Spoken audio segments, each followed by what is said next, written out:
کہ اس نے کچھ بھی نہیں کیا، میں خود ہی گر گئی ہوں۔ اس وقت اس کا لہجہ کافی عجیب تھا اور اس کی آنکھیں بھی ایک عجیب سے انداز سے چمک رہی تھی۔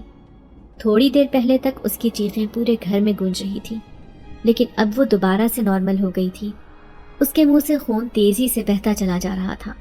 اچانک اس نے ایک عجیب سے انداز سے اپنے خون پر زبان پھیری۔ یہ منظر صرف اور صرف میں ہی دیکھ رہی تھی، اور پھر یہ دیکھ کر مجھے اندازہ ہو گیا کہ یہ میری کزن نہیں ہے، بلکہ اس کے اندر وہی موجود ہے جس نے احمد کا یہ حال کیا تھا، اور اب جس نے میری کزن کا یہ حال کیا ہے۔ اور پھر مجھے دیکھ کر وہ پراسرار انداز میں مسکرانے لگی، جبکہ دوسری طرف تائی امی دوبارہ سے ایمبولینس کو کال کر رہی تھی اور انہیں آنے کے لیے کہہ رہی تھی۔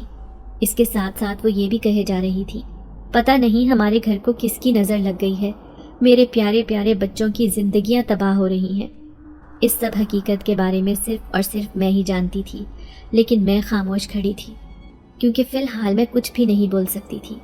میں جانتی تھی کہ کوئی بھی میری بات پر یقین نہیں کرے گا، اور اس سے پہلے مجھے یہ بات بھی اچھے طریقے سے پتہ تھی کہ اگر میں نے کچھ بھی کہنے کی یا کچھ بھی کرنے کی کوشش کی تو یہ وجود میری جان لے لے گا، اور شاید میرے ساتھ بھی یہ ویسا ہی سلوک کرے گا جو کہ میرے کزنز کے ساتھ کر رہا تھا۔ میں انہی سوچوں میں گم کھڑی تھی جب اچانک میری کزن تیزی سے میرے پاس آئی اور مردانہ آواز میں کہنے لگی، فکر مت کرو، میں تمہیں کوئی بھی نقصان نہیں پہنچاؤں گا۔ انہیں میں اس لیے تکلیف پہنچا رہا ہوں کیونکہ یہ تمہارے لیے تکلیف کا باعث بن رہے ہیں۔ اس نے انتہائی دھیمی آواز میں کہا تھا کہ اس کی آواز صرف مجھے ہی سنائی دی تھی۔ اس کے بعد میری کزن بے ہوش ہو کر زمین پر گر پڑی۔ یقیناً وہ وجود اس کے جسم کو آزاد کر کے جا چکا تھا، اور پھر تھوڑی ہی دیر بعد وہ میری کزن کو لے کر بھی ہسپتال چلے گئے، جبکہ اس وقت میں گھر میں بالکل تنہا موجود تھی۔ میں وہیں زمین پر بیٹھ گئی اور پھوٹ پھوٹ کر رونے لگی۔ تبھی اچانک مجھے یوں محسوس ہوا کہ کسی نے میرے سر پر ہاتھ رکھا ہو اور اسے پیار سے تھپک رہا ہو، بالکل اسی طرح جس طرح میری امی بچپن میں مجھے پیار سے تھپکا کرتی تھی، اور اگر کوئی مصیبت آ جاتی تھی تو مجھے یوں ہی تسلی دیا کرتی تھی۔ مجھے اچانک ہی اپنی امی کی یاد آ گئی، جس کی وجہ سے میرے رونے میں شدت آ گئی، اور اب میں باقاعدہ اونچی آواز میں رو رہی تھی۔ کافی دیر رونے کے بعد جب میرے دل کا بوجھ ہلکا ہوا تو میں اس وجود سے کہنے لگی، تم کون ہو اور مجھ سے کیا چاہتے ہو؟ خدا کے لیے میری زندگی سے چلے جاؤ، تمہاری وجہ سے سب کچھ خراب ہو رہا ہے۔ اب تمہاری وجہ سے میرے گھر والے مجھ پر شک کرنے لگے ہیں کہ میں ان پر جادو کر رہی ہوں۔ اس کے بعد میں دوبارہ سے رونے لگی۔ اب وہاں پر گہری خاموشی پھیلی ہوئی تھی۔ اچانک مجھے یوں محسوس ہونے لگا کہ کمرے میں بہت سارا دھواں اکٹھا ہو رہا ہے۔ میں نے جب گردن اٹھا کر دیکھا تو یہ منظر دیکھ کر میں حیران رہ گئی کہ وہاں کمرے کے کونے میں کالا دھواں جمع ہو رہا تھا۔ جب وہ کالا دھواں ختم ہوا تو وہاں پر وہی خوبصورت نوجوان کھڑا تھا جسے میں نے اس دن جنگل میں دیکھا تھا۔ وہ اس وقت کافی سنجیدہ لگ رہا تھا۔ مجھے حیران اور پریشان دیکھ کر وہ پراسرار انداز میں مسکرانے لگا اور کہنے لگا، ابھی تو میں اپنے اصلی روپ میں آیا ہی نہیں ہوں، پھر تم کیوں اتنی خوفزدہ ہو گئی ہو؟ اس کی بات سن کر میں مزید ڈر گئی اور کانپتی ہوئی آواز میں اس سے دوبارہ پوچھا کہ تم کون ہو؟ میری بات سن کر وہ مسکرانے لگا اور کہنے لگا کہ میں جن ذات ہوں۔ فکر مت کرو، میں تمہیں مارنے کے لیے نہیں آیا اور نہ ہی تمہیں نقصان پہنچانے کے لیے آیا ہوں، بلکہ میں اس احسان کا بدلہ اتارنے کے لیے آیا ہوں جو تم نے مجھ پر کیا تھا۔ اس کی بات سن کر میں نے اس کی طرف ناسمجھی سے دیکھا اور سوچنے لگی کہ ایسا کون سا احسان ہو سکتا ہے جو میں کسی جن ذات پر کر سکتی ہوں، لیکن سوچنے کے باوجود بھی مجھے کچھ یاد نہیں آ رہا تھا۔ اور پھر تب اس نے مجھے بتایا کہ جس رات میں جنگل میں گھومتی پھر رہی تھی، اس رات جنگل میں ایک جادوگر بوتل چھوڑ کر چلا گیا تھا جس میں یہ جن ذات قید تھا۔ میرا پاؤں اس بوتل سے ٹکرایا، جس کی وجہ سے یہ بوتل درخت سے لگ کر ٹوٹ گئی اور وہ جن ذات وہاں سے آزاد ہو گیا۔ اس کی بات سن کر میں نے غور سے اس کے چہرے کی طرف دیکھا۔ مجھے لگ رہا تھا کہ شاید وہ جھوٹ بول رہا ہو، ایسا کچھ بھی نہ ہو، لیکن اس کے چہرے سے وہ بالکل سنجیدہ لگ رہا تھا۔ مجھے اس طرح دیکھتا پا کر وہ مسکراتے ہوئے کہنے لگا کہ اگر میں جھوٹ بول بھی رہا ہوں تب بھی تم مجھے نہیں پکڑ سکتی، کیونکہ ہم جن ذات کبھی بھی اپنے چہرے پر اپنے دل کی بات نہیں لاتے۔ ہم تم انسانوں کی طرح اتنے زیادہ بے وقوف نہیں ہوتے۔ اس کی دوسری بات سن کر مجھے غصہ آ گیا۔ تمام انسانوں کو بے وقوف کہنے کا مطلب تھا کہ وہ مجھے بھی بے وقوف کہہ رہا تھا۔ میں تمہیں ابھی سے بتا رہی ہوں کہ میں بے وقوف نہیں ہوں۔ میں نے غصے سے کہا۔ میری بات سن کر وہ مسکرانے لگا اور کہنے لگا، ہاں میں جانتا ہوں کہ تم کتنی عقل مند ہو۔ خیر یہ وقت ان باتوں کا نہیں ہے، میں تمہیں صرف اور صرف یہ بتانے جا رہا ہوں کہ میں اس وقت تک تمہاری زندگی سے نہیں جاؤں گا جب تک میں تمہارے گھر والوں کو ٹھیک طرح سے سبق نہ سکھا دوں، تاکہ بعد میں تمہیں نقصان پہنچانے سے پہلے یہ 100 بار سوچیں۔ میں نے اپنے قبیلے کے سردار سے اجازت لے لی ہے اور اس نے مجھے اس چیز کی اجازت دے دی ہے، اور تب مجھے اس سے ایک اور بات کا پتہ چلا تھا، وہ یہ تھی کہ وہ جس جنات کے قبیلے سے تعلق رکھتا تھا وہ بہت ہی اچھے جنات تھے اور اپنے احسانات کا بدلہ ہمیشہ ہی اتارا کرتے تھے۔ میں نے اسے کہا کہ میں اپنے گھر والوں کو مزید کوئی نقصان نہیں پہنچانا چاہتی، لہٰذا بہتر یہی ہے کہ تم ابھی یہاں سے چلے جاؤ۔ میری بات سن کر وہ دوبارہ مسکرانے لگا اور کہنے لگا، تم بہت جلد مجھے یاد کرو گی۔ خیر میں ابھی کے لیے یہاں سے جا رہا ہوں۔ اور وہ یہ کہہ کر وہاں سے چلا گیا، اور اس کی بات بالکل سچ ثابت ہوئی تھی۔ مجھے واقعی دوبارہ اس کی ضرورت پڑی تھی۔ میں جو سمجھ رہی تھی کہ گھر والوں کا رویہ دوبارہ سے ٹھیک ہو گیا ہے، لیکن میں نہیں جانتی تھی کہ یہ صرف اور صرف ڈرامے بازی ہی ہے، بلکہ میری کزن اور احمد جب ٹھیک ہوئے تو انہوں نے میرے ساتھ اپنا رویہ مزید خراب کر لیا۔ وہ کوئی بھی موقع ہاتھ سے جانے نہیں دیتے تھے جس میں وہ میری بے عزتی نہ کرواتے تھے، اور ابا کے ہاتھوں تو وہ میری ایسے معاملات میں بے عزتی کروانے لگے تھے جن کے بارے میں میں کبھی سوچ بھی نہیں سکتی تھی۔ اب رونے کے علاوہ میرے پاس اور کوئی چارہ نہیں تھا۔ اس دن میں چھت پر بیٹھی پھوٹ پھوٹ کر رو رہی تھی، اور میں اس جن ذات کو یاد کر رہی تھی جس کے ہوتے ہوئے مجھے کبھی بھی اس طرح کی مشکلات کا سامنا نہیں کرنا پڑا تھا۔ وہاں پر روتے ہوئے مجھے تھوڑی ہی دیر گزری تھی جب مجھے یوں محسوس ہوا جیسے کوئی میرے قریب آ کر بیٹھا ہو۔ میں نے گردن موڑ کر دیکھا تو وہاں پر وہی جن ذات بیٹھا تھا۔ اسے دیکھ کر میں ایک دم ہی خوش ہو گئی اور اسے کہنے لگی کہ مجھے تمہاری مدد کی ضرورت ہے۔ میری بات سن کر وہ مسکرانے لگا اور کہنے لگا، میں نے پہلے ہی تمہیں اس بارے میں بتایا تھا، ابھی بھی میں تمہارے پاس ہی موجود تھا، لیکن میں یہ دیکھ رہا تھا کہ تم مجھے کس وقت یاد کرتی ہو، اور ابھی جب تم نے مجھے یاد کیا تو میں تمہارے سامنے حاضر ہو گیا۔ فکر مت کرو، ان لوگوں کو میں اب ان کے مطابق ہی سبق سکھاؤں گا۔ اب میں انہیں کسی بھی قسم کی کوئی تکلیف نہیں پہنچاؤں گا، بلکہ ان کو ان کی ہی نظروں میں گرا دوں گا۔ یہ کہہ کر وہ دوبارہ وہاں سے غائب ہو گیا۔ میری مدد کرنے کے بجائے وہ اب دوبارہ سے کہیں گم ہو چکا تھا۔ میرے گھر والے میرے ساتھ دوبارہ پہلے جیسا سلوک کرنے لگے تھے۔ ایک دن میں کچن میں کھڑی کام کر رہی تھی جب اچانک ہی مرچوں کا ڈبہ زمین پر گر گیا۔ جب تائی امی نے یہ دیکھا تو تیزی سے میرے پاس آئی اور مجھے بالوں سے پکڑ کر ڈانٹتے ہوئے کہنے لگی، تمہاری ہمت بھی کیسے ہوئی یہ زمین پر پھینکنے کی؟ اب دیکھ تیرے باپ کے ہاتھوں میں تیری کیسے پٹائی کرواتی ہوں۔ میں اسے تمہارے بارے میں ایسی ایسی باتیں بتاؤں گی کہ وہ تمہیں اس گھر سے ہی باہر نکال دے گا۔ اس کے علاوہ نہ جانے تائی امی کیا کیا بولے جا رہی تھی۔ انہوں نے میرے کردار پر بھی وار کیا تھا، لیکن ہم دونوں نہیں جانتے تھے کہ میرے ابا پیچھے ہی کھڑے ہیں۔ مجھے مارنے کے بعد جب وہ پیچھے ہٹی تو ان کا سانس بری طرح سے پھولا ہوا تھا۔ اسی وقت ہی ابا تیزی سے کچن میں داخل ہوئے اور مجھے سنبھالتے ہوئے کہنے لگے، بیٹا مجھے معاف کر دو، میں نے تمہاری طرف دھیان نہیں دیا، مجھے پتہ نہیں تھا کہ یہ لوگ تمہارے ساتھ ایسا سلوک کر رہے ہیں۔ پھر انہوں نے تائی امی کو کہا کہ آپ کے پاس صرف اور صرف آج کا دن ہے، اپنا سامان سمیٹو اور یہاں سے نکل جاؤ، میں آپ کی شکل مزید اس گھر میں نہیں دیکھ سکتا۔ چونکہ یہ گھر میرے ابا کا تھا، اسی وجہ سے انہوں نے تائی اور چچی کو اس گھر سے نکال دیا۔ بعد میں انہوں نے بہت معافیاں مانگی، لیکن ابا نے انہیں معاف نہیں کیا، بلکہ وہ مسلسل روئے جا رہے تھے اور مجھ سے معافی مانگے جا رہے تھے۔ میں نے اپنے ابا کو معاف کر دیا تھا کیونکہ میں جانتی تھی کہ اس سب میں ان کی کوئی غلطی نہیں ہے، اور یوں پھر میں پرسکون انداز میں اپنے باپ کے ساتھ زندگی گزارنے لگی۔ اور پھر اس واقعے کے تقریباً 1 مہینے کے بعد دوبارہ جن ذات میرے سامنے حاضر ہوا اور مجھے کہنے لگا، اب میرا کام ہو گیا ہے، میں اب دوبارہ کبھی بھی یہاں پر نہیں آؤں گا، میں تم سے آخری بار ملنے کے لیے آیا تھا۔ اور اس دن مجھے پتہ چلا کہ ابا کو فون کرنے والا کوئی اور نہیں بلکہ وہ جن ذات ہی تھا۔ اسی نے میرے ابا کو بتایا تھا کہ آپ کی بیٹی پر ظلم ہو رہا ہے، اور پھر وہ ہمیشہ ہمیشہ کے لیے میری زندگی سے نکل گیا۔